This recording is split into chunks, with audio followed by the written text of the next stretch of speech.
Price Lord my dear friends, எல்லாரும் எப்படி இருக்கீங்க? எல்லாரும் கிறிஸ்துவுக்குள்ள நல்லா இருப்பீங்க அப்படின்னு நான் விசுவாசிக்கிறேன். இன்றைக்கும் கூட ஒரு டாபிக்கை பத்தி தான் பார்க்க போறோம். அது என்ன டாபிக் அப்படின்னா பொறாமை.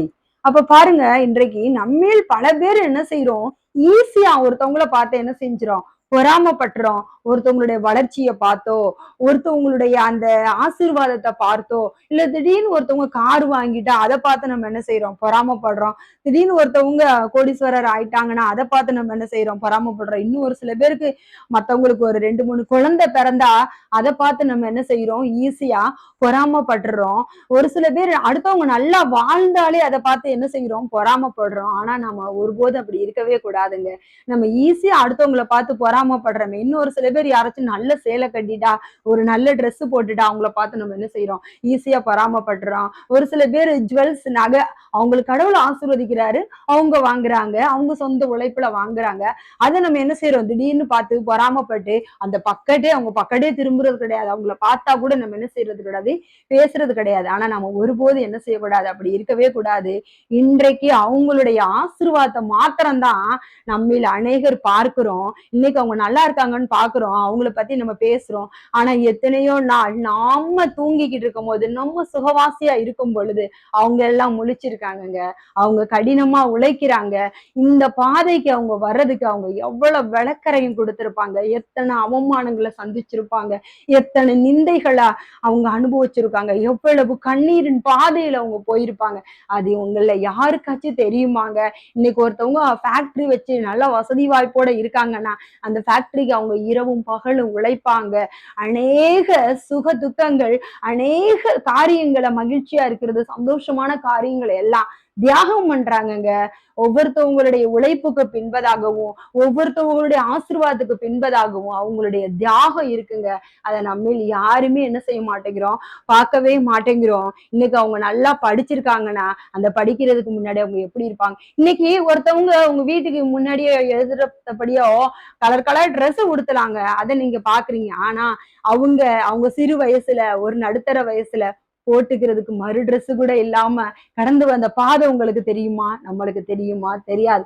அவளுக்கு என்ன கார்ல போறா அப்படின்னு நிறைய பேரு அடுத்தவங்களை பார்த்து சொல்றோம். ஆனா அந்த கார் வாங்குறதுக்கு முன்னாடி அவங்க எவ்வளவு விளக்கரையும் கொடுத்திருப்பாங்க, எத்தனை நாள் நடந்து போயிருப்பாங்க, எத்தனை நாள் வெயில்ல போயிருப்பாங்க, எத்தனை நாள் மழையில போயிருப்பாங்க, எத்தனை நாள் கால் கொதிக்க கொதிக்க நடந்து போயிருப்பாங்க, எவ்வளவு பாடுகளை அனுபவிச்சிருப்பாங்க. அதனாலதானே இன்னைக்கு அவங்க கார்ல போறாங்க. அவங்க சின்ன வயசுல நிறைய பேரு ஒருவேளை சாப்பாடு கூட இல்லாம கஷ்டப்படுவாங்க. இன்னைக்கு அவங்க விதவிதமா அழகழகா என்ன செஞ்சிருக்கலாம், சாப்பிடலாம். அதை பார்த்து நம்ம என்ன செய்யறோம், ஈஸியா பொறாமைப்படுறோம். ஆனா நம்ம ஒருபோதும் அப்படி யாரையும் பார்த்து ஈஸியா பொறாமைப்படவே கூடாது.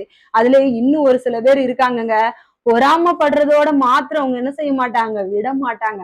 அவங்கள போய் இல்லாது பொல்லாது துர்ச்செய்தி பரப்புவாங்கங்க.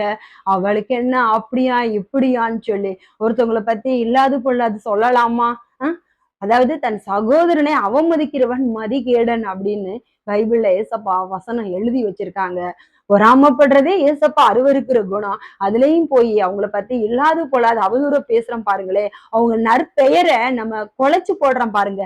அவங்களுக்கு ஒரு கெட்ட பேர் உண்டாக்குற மாதிரி நம்மளுடைய வாயில இருந்து வார்த்தைகள் வருது பாருங்களேங்க. அது மாதிரி ஒரு கொடூரம் எங்கேயுமே இருக்காதுங்க. உண்மையிலே கஷ்டமா இருக்கு நினைக்கும் பொழுது. ஏன்னா சில பேர் ஈஸியா அடுத்தவங்க பேரை அவமரியாதை பண்ணிட்டு போயிடுறாங்க. ஆனா நம்ம அவங்க பேரை அவமரியாதை படுத்துறது நிமித்தம் அவங்களுக்கு எவ்வளவு நிந்தைகள் வரும், எவ்வளவு அவமானங்கள் வரும், எத்தனை பேர் உங்களுக்கு தூசிப்பாங்க, எத்தனை பேர் அவங்கள தவறா நினைப்பாங்க அப்படின்றத நம்ம என்ன செஞ்சிடறோம், நினைக்கவே மாட்டேங்கிறோம், அதை மறந்துடுறோம். அதனால தயவு செய்து ஒருத்தவங்களை பார்த்த உடனேயே பொறாமப்படாதீங்க. பொறாமப்பட்டுறத விட நிக்காம அவங்கள பத்தி இல்லாது பொல்லாதும் 10 பேர்கிட்ட போய் என்ன செய்றீங்க, அவதூறு பரப்புறீங்க. இன்னைக்கு அவங்க ஆசீர்வாதமா இருக்காங்கன்னா எல்லாருடைய லைஃப் ஹிஸ்டரியை நீங்க போய் எடுத்து பாருங்க. இன்னைக்கு ஒருத்தவங்க கார்ல போறாங்கன்னா அந்த காருக்கு முன்பதாக அவங்க கொடுத்த விளக்கரையும் அதிகம். இன்னைக்கு ஒருத்தவங்க திருமணம் ஆகி நல்லா இருக்காங்களா, கடவுள் அவங்களை ஆசீர்வச்சிருக்காங்களா, நீங்க ஆசீர்வதிங்க. ஆனா ஆசீர்வதிக்காட்டியும் பரவாயில்லைங்க, அவங்கள என்ன செய்யாதீங்க, ஒருபோதும் சபிக்காதீங்க உங்க வாயால. ஒருத்தவங்களுக்கு பார்க்கும்போது உங்களை பாராட்ட விருப்பம் இல்லையா, பாராட்ட மனசு இல்லையா, அந்த இடத்த விட்டு நீங்க என்ன செஞ்சிருங்க, அமைதியா கடந்து போயிருங்க. ஆனா ஒவ்வொருத்தவங்களும் ஒவ்வொரு உயர்வான சூழ்நிலைக்கு வர்றதுக்கு பின்பதாக அநேக கண்ணீர், அநேக பாடுகள், அநேக உபத்திரவங்கள், விளக்கரையும் கொடுத்துதான் வந்திருக்காங்க. ஏசப்பா கூட நீதிமொழிகள்ல வசனம் இப்படியாய் சொல்லுகிறது, சொஸ்தமான உடலுக்கு ஜீவன், பொறாமையோ வென்றால் எலும்புருக்கி. இன்னொரு இடத்துல ஏசப்பா சொல்லியிருக்காங்க, பொறாமையோ வென்றால் அதற்கு முன் நிற்கத்தக்கவன் யார். அப்ப பாருங்க, ஏசப்பாவே இந்த வசனங்களை நம்மளுக்கு எழுதி வச்சிருக்காங்க. அதனால இந்த வரைக்கும் நீங்க முன்னாடி பொறாமப்பட்டிருந்தாலும், ஒருத்தவங்களை அவதூறு பேசியிருந்தாலும் பரவாயில்லைங்க. இன்றையில இருந்து ஒரு முடிவெடுங்க. ஏசப்பா, நான் யாரையும் பார்த்து என்ன செய்ய மாட்டேன், பொறாமப்பட மாட்டேன். யாரையும் நான் என்ன செய்ய மாட்டேன், அவதூறு பரப்ப மாட்டேன். யாருக்கும் நான் என்ன செய்ய மாட்டேன், கெடுதல் நினைக்க மாட்டேன்.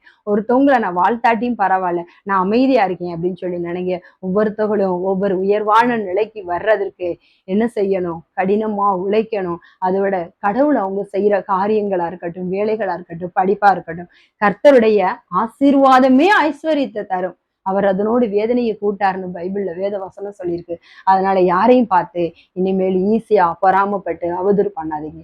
ஓகே மை டியர் ஃப்ரெண்ட்ஸ், இன்றைய நாளின் படியும் கூட நீங்க இதுவரைக்கும் யாரை பார்த்து பொறாமப்பட்டிருந்தாலும் பரவாயில்ல, இனிமேலு இந்த வேத வசனத்துக்கு ஒப்பு கொடுத்து வாழுங்க. கர்த்தர் உங்களை அளவில்லாமல் ஆசீர்வதிப்பாரார். ஆமென். ஹல்லேலூயா. ஒரு நிமிஷம் நம்ம இந்த காரியங்களுக்காக ஜெபம் பண்ணுவோமா?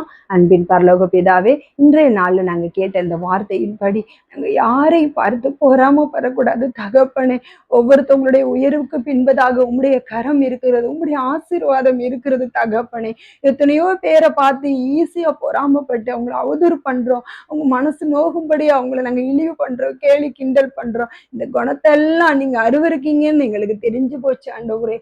இனி ஒருபோது நாங்க யாரையும் பார்த்து பொறாமப்படாத படிக்கு, யாரையும் நாங்க சபிக்காத படிக்கு, யாரையும் பார்த்து நாங்க தீங்கு நினைக்காதபடி, யாரையும் பத்தி நாங்க அவதூறு பேசாத படிக்கு எங்களுடைய ஆவி ஆத்ம சரீரத்தை உங்களுடைய கட்டளைகளுக்கும் உங்களுடைய வேத வசனங்களுக்கும் நாங்க ஒப்பு கொடுக்கிறோம் சுவாமி, அர்ப்பணிக்கிறோம் சுவாமி. நீங்க அப்படியா எங்களை மாற்ற போற கிருபைக்காக கூட நன்றி. நீங்க ஒரு மனுஷனை எப்படி பாக்குறீங்களோ அப்படியே நாங்களும் பார்க்க எங்களுக்கு கிருபை கொடுங்க, எங்களை பலப்படுத்துங்க. இந்த ஜெபத்தின் மூலம் ஏசப்பா உங்களுக்கு நாமும் மாத்திரம் மகிமைப்படுதாக சுவாமி. நீங்கள் பெருகவும் நாங்கள் செல்வோம். தரை மட்டுமாய் தாழ்த்தி அர்ப்பணி ஜெபிக்கிறோம். ஜெபம் கேளும் ஜீவனொரு நல்ல பிதாவே. ஆமென்.